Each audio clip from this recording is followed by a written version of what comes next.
استاد، دید خیلی از پدر مادرها فکر میکنن بهتر از بچهشون میدونن که چی براشون خوبه؟ بله، خیلی در جلسات مشاوره با این موارد روبرو میشیم. البته نیت والدین هم همیشه خیرخواهانه هست و وقتی که با والدین صحبت میکنیم در نهایت خودشون به یک جنبندی دیگه‌ای هم نیست.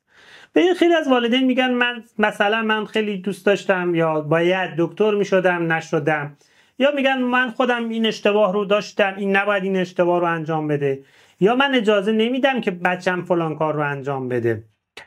اما واقعیت اینه که حتی دو تا خواهر دوقلو هم با هم متفاوت هستن. هر انسانی، هر نوجوانی یک ذهن، استعداد یا علاقه و مسیر خاص خودشو داره. جالبه وقتی که عمیق میشین در گفتگو با والدین، خود اون والد هم اظهار میکنه که بله بچه من اینجاها توانمندیش رو داره. یعنی اول باید شخصیت و توانایی‌های ذهنی بچه‌مون رو بشناسیم، بعد به انتخاب رشته فکر کنیم. دقیقاً مورد خیلی مهمی است که ما همیشه در بحث انتخاب رشته این مورد رو لحاظ میکنیم.